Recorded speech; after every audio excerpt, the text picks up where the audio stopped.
Alfred George Gardiner, 1865 to 1946, was a British journalist and author. His essays, written under the pen name Alpha of the Plough, are highly regarded. From 1915 he contributed to the Star under the pseudonym Alpha of the Plough. At the time the Star had several anonymous essayists whose pseudonyms were the names of stars. Invited to choose the name of a star as a pseudonym, he chose the name of the brightest, Alpha, star in the constellation the Plough. His essays are uniformly elegant, graceful and humorous. His uniqueness lay in his ability to teach the basic truths of life in an easy and amusing manner. Pillars of society, pebbles on the shore, many furrows and leaves in the wind are some of his best-known writings. Summary of the prose on shaking hands. In the present essay the author talks about the Western practice of shaking hands. To him shaking hands is an age-old practice in the West, but of late this facing criticism on the hygienic grounds. He compares this with other types of greetings and customs prevalent in different countries. Subtle humor pervades the entire narration. The Oriental salam or salutation or the act of bowing by the Japanese are not as comradely as shaking hands.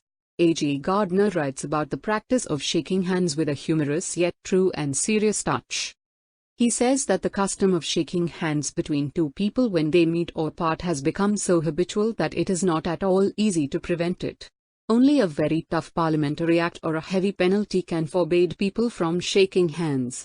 There are other types of customary greetings around different parts of the world, but A.G.Gardiner in his concluding part asserts that shaking hands is the happy mean between the Oriental formal salam and the Russian enormous hug. Shaking hands has warmth and the spirit of human comradeship. The author says that people have got used to the custom of shaking hands so much that it happens more as a reflex action when two friends meet or part.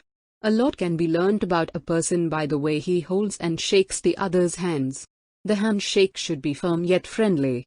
It has to be free and cozy, giving a feeling of comfort, warmth, and relaxation.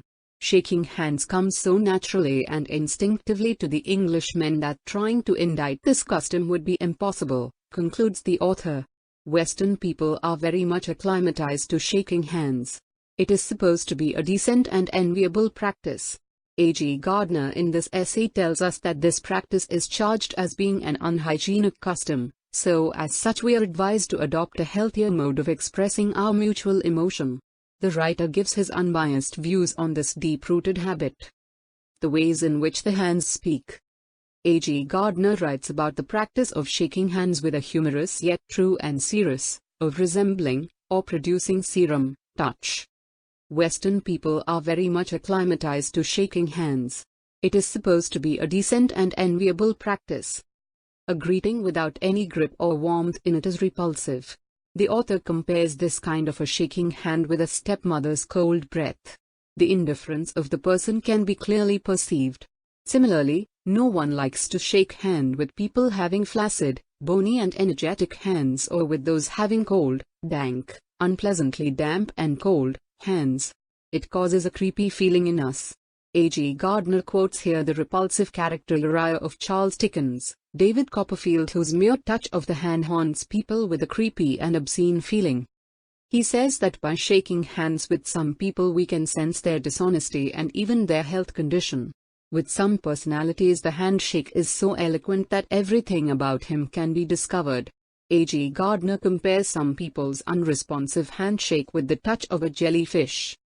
By quoting all these examples of various types of shaking hands, A.G.Gardiner drives home the point that hands do speak in the customary process of shaking hands. Thank you.